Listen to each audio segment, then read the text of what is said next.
All right, we are basically wrapping up here Unit 2, and the whole unit was called Exploring Relationships Between Variables, and this is in AP Stat. And basically, I'm giving you a kind of a review here of the whole problems from the whole section for you to kind of look like our practice problem review, I guess, video to kind of help you a little bit with this. So, again, if we're reviewing here and we're going kind of fast through it, that's fine. Your mission is to pause these videos to write some of these problems down so you can kind of follow along to make sure you are good to go. And then kick it back off. But here we go. Let's review for our unit exam. It says every year, U.S. News and World Report publishes a special issue on many U.S. colleges and universities. And the scatter plots below have student-faculty ratios for the colleges and universities, and the y-axis plotted against 4 other variables. The correct correlations for these scatter plots appear in this list, and it says match them. So taking a look at this, right? And there are your 4 things. This is looking like it's positive, which means it is positive, positive, positive. So the point is it's probably one of these, but this looks negative. This looks like maybe a pattern, and that kind of looks negative. So if I was to scan through these to see, what I would realize as I'm looking through these is this the only moderate positive correlation in the list, right? The only one that appears to be moderate positive would probably be this one, right? Now take a look right here. That's the only one that appears to be moderate and positive. And if you go and look at the list, there it is. Okay, that wouldn't be as steep and positive. So if I'm looking here, that's not even positive. Maybe that's positive, but not by much. This one over here is definitely negative, and it's going down. So the only negatives in going down would be these right here. But the point is, this seems reasonably steep as a negative. So maybe it's that. Almost -1 as it goes, but the point is, if you're taking a look at this, it says it's negative correlation, but that would be too strong. The points would be much tighter is the point. So kids would wonder, why isn't it that one then? Because that's negative and going down, because that would be very strong. Whereas this one, not noticing much of a pattern, there isn't much of a correlation. That's why you're going with that one, because it's pretty close to 0. And then this one is kind of going down, but it's not very strong either. So it's negative, but it's also not very strong, which is why that is negative 0.51. Are good grades in high school associated with family togetherness? A random sample of 142 high school students was asked how many meals per week their families ate together, and their responses produced a mean of 3.78 meals per week with a standard deviation of 2.2. Researchers then matched these responses against the students' grade point average GPAs. The scatter plots appeared to be reasonably linear, so they created a line of regression. No apparent pattern emerged in the residuals, so the equation of that line was this, right? It says interpret the y-intercept. Well, it means if you ate 0 meals with your parents all week, you'd probably get about that GPA. It says interpret the slope. For each meal you ate with your parents per week, your GPA would go up about 0.11 for each meal. And then what was the mean GPA for these students? The mean GPA, all right, well, given to us. And then if a student in this study had a negative residual, what did that mean? So the predicted line was, let's just say the predicted slope was like this, but they have a negative residual. It means you predicted a score that they would get higher than they actually got. So upon hearing of this study, a counselor recommended that parents who want to improve the grades their children get should get the family to eat together more often. Do you agree with this? Honestly, I don't see how there could be necessarily an association. There could be something attached to it. But let's take a look here.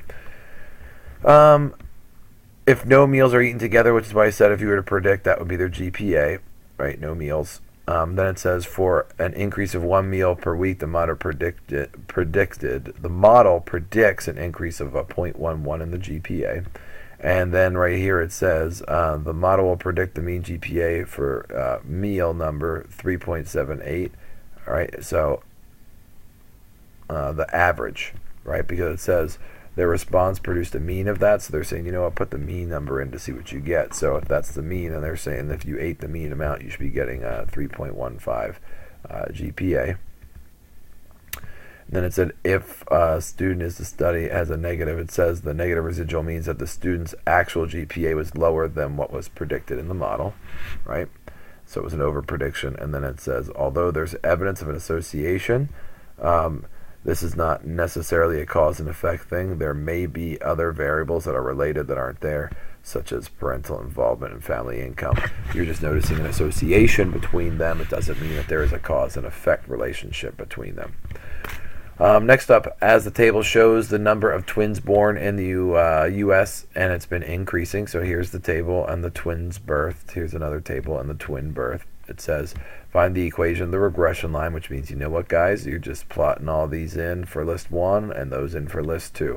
And then you go to line reg, and you got it. And it says, explain in this context what the slope means, and then predict the number. So what you're going to do is you're going to plug these in, go to line reg to see what you get. And if you do, this is what you should be getting. Noticing that it does appear to be, if you look at the points and you look at the graph, what you're going to realize is they appear to be strong. There seems to be a positive association. It seems to be reasonably strong, is what you're getting. But you could look at the R squared and the R for the correlation to figure it out, as well as look at the residuals to see if there's any kind of pattern. But it says the linear model that predicts the number, then this is what you should get if you plug them in. And then it says for each year that passes, right, it says the model predicts that the number of twins born will increase approximately that much. That's what the slope means. Now the y-intercept is different on other hands, but there is the number of, if you were to graph it, what it kind of looks like. That is reasonably linear, right? Reasonably. And then it says if we were to plug in the year 2010, how many twins should be born? So we plug that in. It says according to the model, there are expected to be that many twin births in 2010. However, the scatter plot, right, if you notice, that could be an extrapolation because it stops at 2004. It says there is no reason to believe that the number of twin births will keep increasing at the same rate for 6 years. So faith in this prediction, I wouldn't necessarily go with it. There's a possibility. It could happen, is basically what they're saying. But because it's outside of our realm, it might not be the most accurate thing to hang your hat on, is what they mean. The residual plot, if you were to look at that in your calculator, shows a definitive curve pattern, right? So if it shows that, then it's probably not linear. So the point is, if you were to do this, using a linear pattern might not have been the best. So we might want to do something else, right? It looks like there's a possibility, right? It looks like there's a pattern. So if it looks like there's a pattern, we might not have even wanted to do this linear regression anyway, is the point, because we just assumed that when we were doing it. So the point is, maybe you would want to try to make it linear in another way. So when you're looking at it, the plots, was it over here? If you're noticing some kind of pattern, maybe you could try square rooting them to see if it kind of gets them more smushed together in a straight line. You could try square rooting the y, especially because those are kind of big. The farther you go, the bigger they get. So you can try that to see if that would work, make it more linear for you, see if that helps with the prediction as well. Taking a look at this one, it says the Dow Jones Stock Index measures the performance of stocks of America's largest companies. A regression of the Dow prices looks like this. So this is the info that I'm giving you. So it looks like there's your y-intercept, and it looks like your for years since 1970 that go by, it looks like you're going up about 341 points. So what is the correlation between them? So to find that, that's r squared. You just square root that, right? A regression equation, that's the constant, and that is the years since 1970. So that's right there. Explain in this context what the equation means, which I kind of did already, and then here's a scatter plot of the residual with assumptions of the regression lines to violate. So here is the residuals. Noticing what appears to be a pattern. So I think because there's a pattern, I'm probably not going to want to use a regression line. I might want to figure out how I can make it fit. So anyway, we start off with the first one. They wanted what R is the correlation, so you just square root that to get it. So since the slope of the regression equation is positive, we know that the correlation would also be positive since the slope of the regression line here is positive. The linear model that predicts this currently is this, years since. That's currently what we have.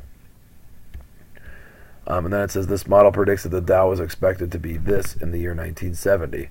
That's basically what it means. That's the y-intercept. In the year 1970, the Dow is predicted to be down 2,294.01 points, which doesn't have any contextual meaning right now since this model is only for the Dow since 1972, basically.